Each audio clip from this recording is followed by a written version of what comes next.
Eu sou Suaiden Milhomem. Eu vou apresentar um pouco hoje sobre Data Augmentation para aprendizado de máquinas. Eu estou focando nesse tema porque uma das formas mais eficientes e utilizadas para resolver problemas que necessitam da capacidade visual humana são os modelos de Deep Learning, mais especificamente de redes neurais convolucionais. Elas possuem a capacidade de construir propriedades de invariância de uma imagem na estrutura de um modelo neural. Alguns exemplos de redes neurais bastante utilizados incluem a LeNet5, a VGG Network, a Inception, Xception. E esses modelos eles necessitam de grande quantidade de dados para serem treinados. E nem sempre isso é possível. Em aplicações do mundo real, é difícil encontrar uma quantidade de dados e isso acarreta em problemas como um problema de overfitting, que é a dificuldade da rede de generalizar um problema. E eu não tenho dados suficientes para treinar o meu problema. O que eu faço? Há várias técnicas para isso. As mais utilizadas são Feature Selection, Transfer Learning e Data Augmentation, que é o que eu vou focar hoje. Ela é uma técnica bastante utilizada. Vamos focar aqui nas operações, principalmente com imagens, que é a ideia do funcionamento da rede neural convolucional. A priori, temos que entender como uma imagem funciona, por que o Data Augmentation funciona. É bom sempre lembrar que uma imagem ela é uma função f de x, y igual a i, ou seja, x ele vai marcar as minhas colunas, y vai marcar as minhas linhas e i vai ser a intensidade do pixel no local x, y.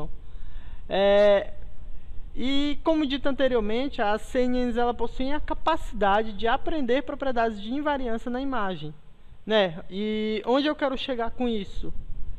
Em outras palavras, se mantivermos a propriedade única que caracteriza essa imagem, as redes neurais, de alguma forma, elas terão que encontrar padrões para generalizar, sejam eles de textura, forma, contorno, pontos-chave, linhas, dentre outros. Só para ilustrar, voltando na imagem aqui do cachorro, aqui eu teria que treinar minha classe cachorro. E o que aconteceu foi simplesmente a diferença de uma imagem para outra foi uma transformação linear de espelhamento, ou seja, eu só espelhei os pixels do outro lado e ela não deixou de ter um cachorro na imagem, ela não deixou de ser da classe cachorro, se for a que eu vou treinar. E essa é exatamente a premissa de funcionamento da rede neural convolucional, é a propriedade de invariância. E quando eu faço isso na imagem, quando eu faço uma rotação ou uma transformação linear na imagem, eu estarei mudando também a entrada da rede neural. E isso para ela já é uma imagem nova, já é uma forma de buscar uma generalização. E assim, se fizermos mais e mais transformações lineares na imagem, conseguiremos aumentar mais ainda o nosso dataset. Na prática, há frameworks que podemos utilizar. Eu vou utilizar aqui o Keras, que ele já possui funções prontas para isso.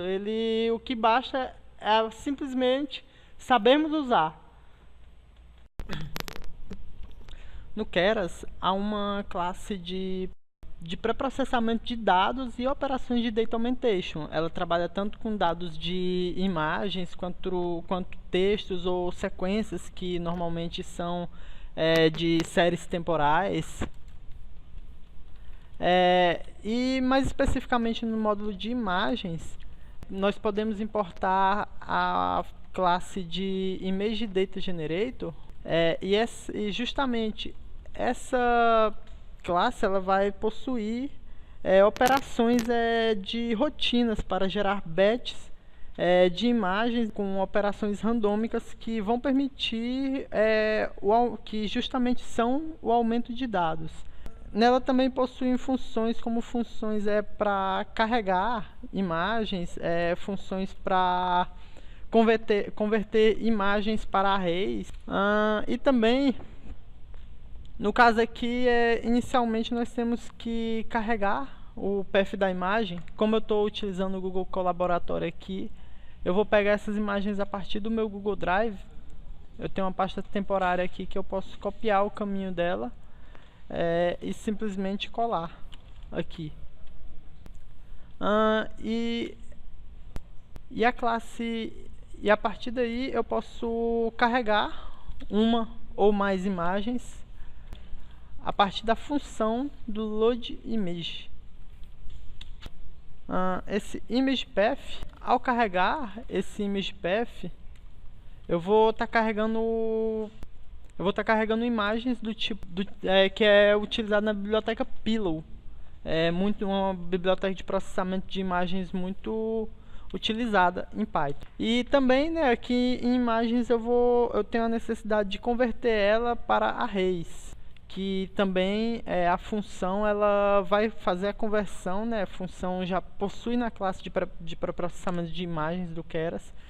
E essa imagem ela vai ficar, a partir de agora ela é uma imagem do tipo NumPy Array. Se eu der um print nela, por exemplo, no tipo dela, é possível ver que ela é uma imagem agora do tipo NumPy Array. Deu um erro aqui, Image Data Generator. Image Data Generator. Escrevi errado. Aqui também, Load Image. Agora sim. Ela é uma classe do tipo NumPy Array, que é justamente a classe que nós vamos utilizar. E agora, mais especificamente, aqui nós vamos setar, né, nós vamos instanciar a nossa classe Generator. Image Data Generator. E essa classe ela vai nos possibilitar fazer operações como operações de rotações.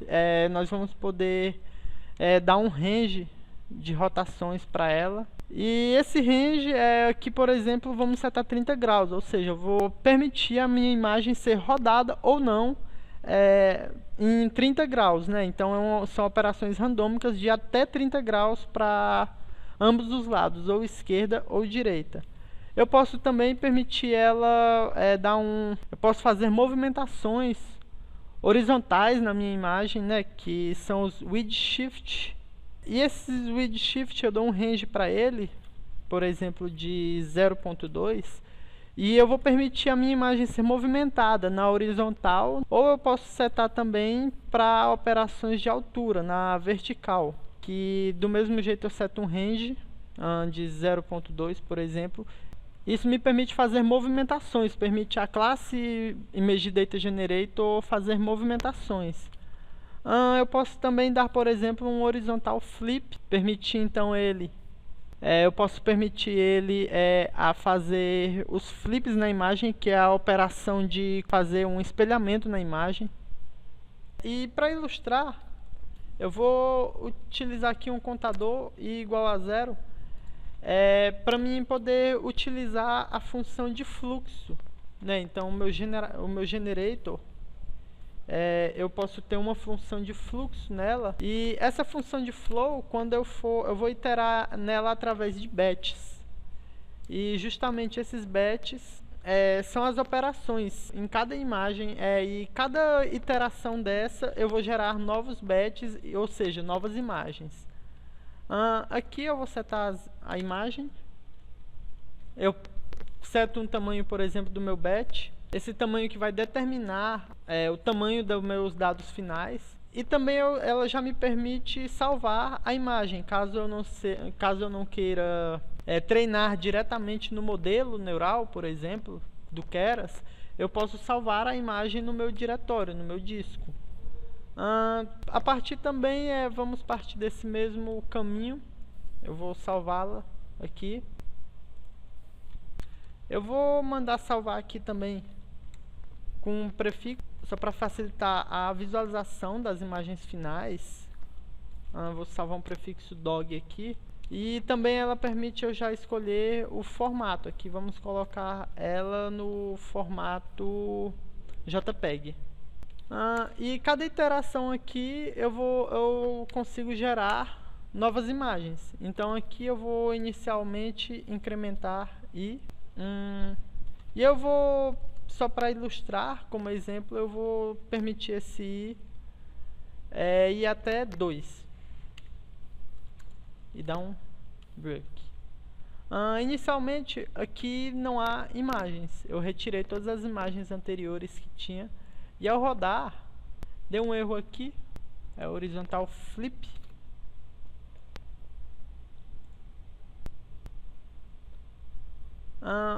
Um erro que deu aqui é que temos que colocar uma dimensão a mais na nossa imagem.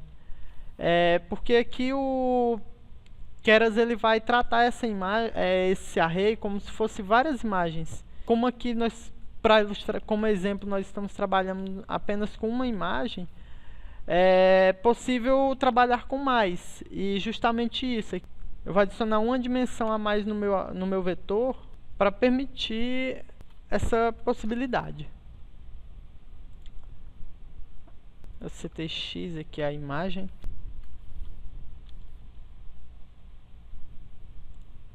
Ao rodar, aqui o meu diretório inicialmente está vazio. Ao atualizar, quando o Google carregar, vão aparecer novas imagens, que são as imagens alteradas. Aqui já é possível observar que a partir da imagem original, elas foram rotacionadas, que no caso essa daqui, houve uma operação de flip, que foi o flip horizontal que eu permiti para ela. Nesse exemplo aqui, eu citei algumas operações, as operações mais básicas, que são operações de rotação, mas eu posso, por exemplo, setar operação de normalização na minha feature. Ou seja, eu consigo normalizar a minha imagem. Coloco aqui, no caso, é um parâmetro que eu seto true. Eu posso também, além dessas operações de movimentação, eu posso setar flips verticais, por exemplo. E esses flips, eles, no exemplo anterior, eu setei o flip horizontal. Aqui é mais uma possibilidade. Aqui é true.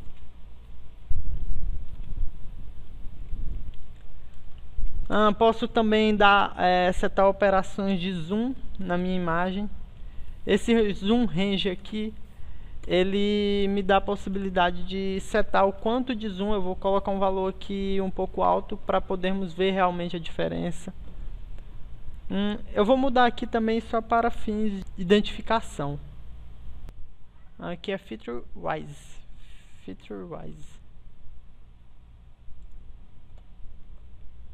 E aqui, após gerar as novas imagens, eu vou novamente atualizar a minha tela. E ao carregar é possível ver novas operações nas minhas imagens, né? Aqui a operação de zoom já é identificada, além do flip vertical. Aqui também mais operações de zoom na minha imagem. Nas minhas imagens aqui, eu mandei ele fazer uma operação de feature-wise, que é justamente a operação de normalizar a minha base de dados. E aqui eu só mandei ele gerar os meus novos bets. Para realmente essa operação funcionar, é necessário eu dar um fit na minha base de dados. Então, se eu vier com gen.fit e passar para ela a minha base de dados, as minhas imagens, e rodar novamente, já vai ser possível observar algumas imagens, e essas imagens vão ter sido normalizadas. Ao atualizar a minha página, já é possível ver novas imagens, e a partir dessas imagens já observa-se que há uma diferença no fundo delas. E esse fundo foi justamente devido à operação de normalização dos meus pixels. Então, assim, de uma imagem, nós conseguimos gerar 9 novas imagens. E em poucas linhas de código. E isso é extremamente útil, porque ter um grande dataset para treinamento de uma rede neural convolucional é crucial para ter uma boa performance do modelo. A ideia do Data Augmentation é justamente isso, é construir dados sintéticos através de operações de transformações em dados existentes. E isso a fim de aumentar a variedade dos nossos dados. As vantagens consistem basicamente em duas, que é aumentar realmente a nossa base de dados limitada e reduzir a chance de overfitting na rede neural, tanto para treinamento quanto para teste. Um dos cuidados que temos que ter quando vamos realizar essas operações é a de não gerar dados irrelevantes. Ou seja, vamos pensar em uma aplicação, em uma câmera que está fixa em um ponto e pegando um animal, um cachorro, como nós demos o exemplo aqui. Essa câmera não vai pegar cachorros invertidos. Elas vão ter temos que ter uma certa condizência com a realidade. Então, assim, de modo geral, temos que tomar cuidado na hora de gerar novos dados. Temos que gerar dados que condizam com a realidade. E é isso aí, e meu muito obrigado.